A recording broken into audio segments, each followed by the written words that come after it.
VR chat changed my life heavily. I mean, I was once upon a time alone in a world that didn't it was new to me. And I mean, I had just moved across the country. I was living on my own, It was a new time for me. I mean, I had just gone through a divorce. It was rough stuff. I was in a rough patch. And having a community in a virtual world that I could just honestly get high and drunk and think, wow, look at all these cool things and these cool colors and these cool funny people. Like, God, this is an awesome place. This is sure as shit a lot better than the world that wronged me on the outside. That's for goddamn sure. Sorry for cursing, but at least that's the way it was for me. And I ended up meeting people single-handedly that, acted like my father in a lot of places. And they were males that were younger than me, like by 4 or 5 years, but they were already very independent people and caretaking and thoughtful people. And I got like dad vibes from that. And that's where a guy on my server got his nickname. It wasn't a perverted thing. It was Jesus was literally one of my best friends ever. And he worked at a Walmart and he always looked out to make sure that nobody in this game was ever making fun of me for either my gender or whatever,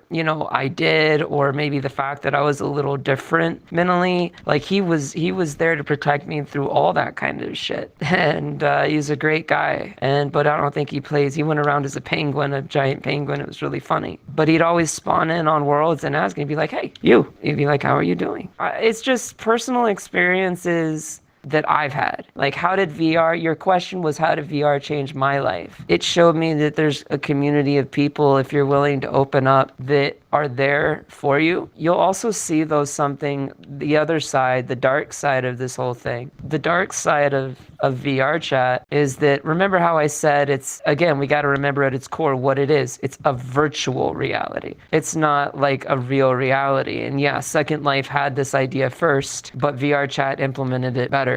Too bad, so sad. It became more accessible to have, quote, a second life. If you want to think of it that way, that's how Second Life thought of it. I mean, do I own any property in this game? No, but I can go to any world or any place or any architecture of my choosing, have any of my friends over, play games in game that were made by and baked by the world builder and stuff. Like, it becomes a very social platform that was done much better than Second Life. And I didn't like Second Life. I jumped in there and it was a bunch of creepers, man. It didn't make sense to me. So far beyond my world. And then I jump in VR chat and it's a bunch of, honest to God, it's just a bunch of nerds. It's mostly programmers, coders, people that just like building worlds and building their characters and AFKing in them while they're doing their work. And that's how people accumulate thousands of hours, man. That's where it comes from. You know what happens is they take off the headset. They take off the headset, they close the game, and their brain comes back to what we call reality. And it comes back to, oh, that person's voice I was just hearing is in a different geological position on the planet. This is all very subconscious, automatically known stuff. So they think, well, they're not going to be there for me tomorrow. I can't actually just call this person on their phone. That'd be weird. Even though they did call twice because I was not doing so well. There was a point in my life, I was in a dark place. And I gave him my phone number at one point and he called me because he noticed I wasn't online for a long time and he wanted to check in on me like a dad would. And he'd want to make sure that I was okay. And I'd be nervous about going and doing something. And he'd say, chase your dreams and kick ass sea bass. And he was totally a good fatherly figure and a good friend in my life. And then you're asking, how do these people just disappear if that's the case? Honest to God, that is such a good question because it happens so much. I think what it is that a lot of people feel like the things that they say and the identities that they form in this world could cancel them in the real world. And nobody ever wants that for any reason. It's just a stupid culture and nobody wants to get canceled. Everybody just wants to be themselves and live I've met people that are terminally ill and this is the only place that they can live out their lives. The rest or feel like they can live their lives out in an affecting kind of fashion. They were either crippled or couldn't go other places for various reasons. It's given them a resort, something to resort to. Could you repeat the question? I mean, I'm able to look at the big scale of things, which is basically my online profile, and be like, look, these are the people that never got back with me. These are the people that ghosted me. They were, if honest to God, let's just stop. Let's remember a film from 1999 called Fight Club. And they were on the plane with each other, and he's like, look, you got a single serving this in life. You're going to meet single serving this, single serving that. He's like, they both met each other on the airplane, and then when they land, they're going to go their separate ways. Therefore, single serving friends. People that you meet for a brief time, no offense, like you, would be a single serving friend. Like if you're here and you record this and you throw it up on YouTube and we never talk again, you would be a single serving friend. Not to say that's bad, I'll take it. But it's a single serving friend type situation. And I think that's what ends up happening a lot, is that VR chat makes this concept of you launch the game, you're in a plane sitting next to somebody. You're talking to them in that social context, but you know that at some point the game is going to close or the plane is going to land and you guys are going to go your separate ways. So everybody thinks, talks, acts, and socializes like everyone is just a single serving friend. Like it's a one-time thing. When in reality, you got to look back and like there's been times I've been laying in bed and I've been thinking these people that I met, I know that they shouldn't have been single serving friends. Like we should have met up. We should have used what technology gave us, which was a chance to communicate with each other and socialize with each other, which we did, and find a way to meet each other in real life, even if it's just a friend thing, not even relationally. Like in reality, you come across these people and they stimulate your mind, and that just kind of happens. You develop an affection towards that person. And when we hit the exit button, it's just the gate opening at the airport. Everyone's sitting on the airplane waiting to get out.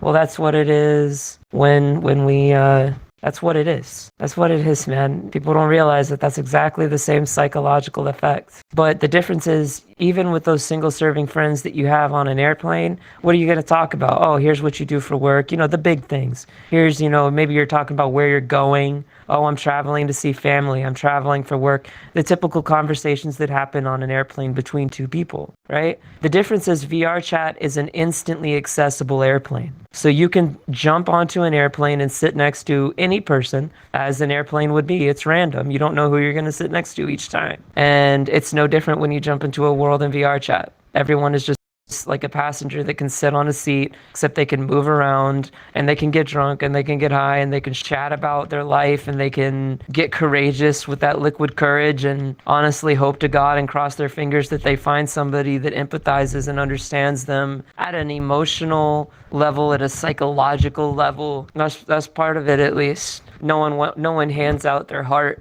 in an instant. No one hands out their feelings in an instant. No one hands out their purpose and their meaning in an instant. No one's going to do that. You have to earn it. You have to show that you care and that you're interested. And that's where long conversations and people in front of mirrors with lo-fi playing in the background and tossing each other YouTube links and music links and getting to know music tastes and art tastes and movie tastes and being able to watch movies and worlds with your friends. Let's face it, you're people, you're real people. You're getting to know each other, man. You just live in different places on the planet. And what ends up happening is the psychology of single serving friends aboard a plane flight ends up directly impacting every single one of these people that close VR chat. So do you know how they cope with it psychologically? They don't close VR chat. They keep VR chat open. They keep it always open. They sleep in VR.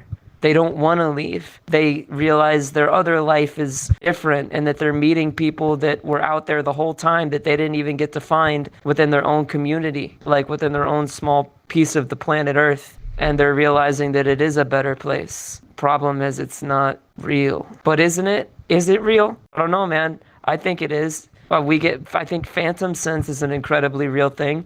In fact, I can tell you it's a real thing. People are always like, oh, do you guys believe in phantom sense? Well, it's not a do you believe in it. Neuroscience was studying phantom sense back in the late 90s. They even discovered the concept of phantom sense as early as back as World War II. The first neuroscientists were studying people from veterans in war who had lost their leg, and then they'd put a mirror up and between their legs, and they'd tell the veteran to look down so that they see a reflection of their one leg, as an enantiomer, as a copy, and their brain triggers an effect of, oh my God, that's my leg. I see my leg. I swear it's there. I swear it's real. That's so weird though. I know it's not. And they have this very bizarre effect. Some people call it ghost limb, and it got known as ghost limb effect. But this effect was studied with people in virtual reality. And it was studied with people with even just looking at pictures of seeing warm fires. Did you feel warm? Because there are people that claim they can. As a result, what it is the central nervous system making up for a form of sensory deprivation. So if I'm looking at somebody, that's 3 feet away from me and taking up half my vision, and they look like they're, squinting and petting my forehead, well, geez, I get ASMR kind of tingles from that, okay? It's like, that's some seriously human stuff right there. And I get tingle sensations, and it's real. It's real. It's not a joke. It's absolutely real. It's not, oh, these people make this up, they're crazy. This is real. And it has to do with the same type of studies that were done on people who had limbs amputated, and when a mirror was placed in front of the 2 limbs, felt that limb was there, or they would feel the pain of it when it was dislocated or burned off or shot off. They'd feel the pain come back, or they'd feel incredible shock. I mean, it was all kinds of feelings that were once real, buried within their nervous system, that got re-stimulated. And in this case, it's, going in front of a fire, a campfire, when you were a kid and feeling that warmth, or putting your back up to it on Christmas Day. And then you have some lo-fi music and you're talking to some people in a homely kind of world, and there's a fire crackling in front of you and it's warm and it's glowing. I'm telling you, you get that phantom sense. You get that heat. So it's real. Yeah, absolutely. That's why we all said if we could have a superpower, it'd be teleportation. Because we know something other people don't know. That there are a lot of cool people out there in this world. And if you could just teleport there and spend the day walking with them and having a good time with them, then, that would just be the best life to live. Being with all the people that are so amazing that you get to meet, so that they're not single serving friends anymore. They're forever friends. That's why people want teleportation. So I'm not going to talk about who I am or what I do, just out of my own security and for my own privacy. But I am going to say, everybody should practice good data privacy, good data hygiene, make backups of all of your stuff. And honestly, don't be afraid to show appreciation for other people, because it's the most human thing to need something like that, to need appreciation. So always show appreciation to the people that are there for you, because at the end of the day, everything may not be positive about them, but you got to tell them something that they're doing right. And business, you can show them everything they're doing wrong, but it takes a true professional to show them at least a couple of things that they did right, to boost their confidence and to make them feel good, like good people that they are. So, that, and look up at the stars, never forget how big of a universe we live in, and never forget how cool of a world this actually is, and never stop dreaming. Oh, let me get this plug in for you. Are you still recording? Like and subscribe, comment, and hit the bell.